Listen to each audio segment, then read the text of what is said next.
संदीप अपनी सौतेली माँ कमला के साथ रहती थी। कमला संदीप से बहुत काम करवाती और अपनी बेटी गीता को कुछ नहीं बोलती। वह गीता को हर खुशी देती और उसे कभी कोई काम ना करवाती। गीता भी अपनी सौतेली बहन संदीप से बिल्कुल प्यार नहीं करती थी। एक दिन कमला संदीप को कहती है, अरे संदीप, कहाँ मर गई रे तू? जल्दी जल्दी झाड़ू लगाओ और फिर कपड़े धो देना और फिर खाना भी तो तुम्हें ही बनाना है। चल अब जल्दी काम शुरू कर। संदीप जल्दी जल्दी घर की सफाई कर लेती है और फिर सभी कपड़े भी धो देती है। वह रसोई में जाकर खाना बनाने लगती है, परंतु गरम दाल उसके ऊपर गिर जाती है। वह जोर से चिल्लाने लगती है। इतने में कमला और उसकी बेटी गीता भी वहां पर आ जाती है। अरे क्या हुआ? इतना क्यों चिल्ला रही हो? तुम्हारे कपड़ों पर गरम दाल ही तो गिरी है। जाओ अब जाकर कपड़े बदल लो। कुछ नहीं हुआ तुम्हें? कोई काम तो अच्छे से कर लिया करो। अब खाना मैं देख लूंगी। जाकर झरने से पानी भर ला, घड़े में पानी भी बहुत कम है। संदीप रोती हुई अपने कमरे में चली जाती है और कपड़े बदल लेती है। वह घड़ा उठाकर झरने से पानी लेने जाती है।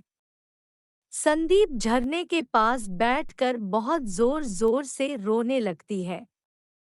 वह बोलती है, माँ तुम मुझे छोड़कर क्यों चली गई? अब मुझसे कोई भी प्यार नहीं करता। सौतेली माँ मुझसे बहुत काम करवाती है। आप मुझे भी अपने पास बुला लो। अब मैं और जीना नहीं चाहती। उसे कोई आवाज सुनाई देती है। अरे बेटा, तुम रो क्यों रही हो? संदीप इधर उधर देखने लगती है, परंतु उसे कोई दिखाई नहीं देता। झरना बोलता है, बेटा क्या देख रही हो? मैं झरना बोल रहा हूँ। तुम कैसे बोल सकते हो? मैं एक जादुई झरना हूँ। जिनका दिल साफ होता है वह ही मेरी आवाज सुन सकते हैं। तुम्हें मेरी आवाज सुनाई दी मतलब तुम एक नेक दिल इंसान हो। बताओ बेटा, मैं तुम्हारी क्या सहायता कर सकता हूँ? मुझे मेरी माँ के पास भेज दो। मेरी सौतेली माँ मुझे बहुत तंग करती है, पेट भर खाना भी नहीं देती और पूरा दिन बहुत काम करवाती है। बेटा ऐसे नहीं बोलते। जीवन एक बार मिलता है और उसे खुशी खुशी व्यतीत करना चाहिए। इस घड़े में यह जादुई पानी लेकर जाओ और अपनी माँ को पिलाना। यह पीते ही वह बदल जाएगी और तुमसे बहुत प्यार करेगी, हमेशा तुम्हें बहुत इज्जत देगी और अपनी बेटी के समान दर्जा देगी। जब भी तुम्हें किसी चीज की जरूरत होगी मेरे पास आ जाना। अब तुम जाओ और हमेशा खुश रहो। संदीप जादुई झरने का धन्यवाद करती है और फिर घड़े में पानी भर के घर के लिए चली जाती है।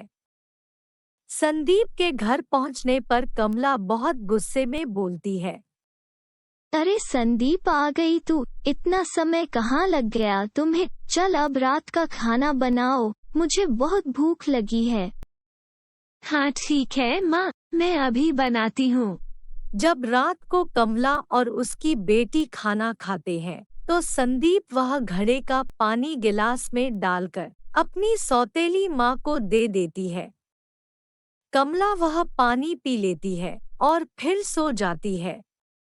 अगले दिन जब वह उठती है तो उसका बर्ताव संदीप के लिए बिल्कुल बदल जाता है। वह संदीप के लिए अच्छा खाना बनाती है। संदीप यह देखकर बहुत खुश हो जाती है।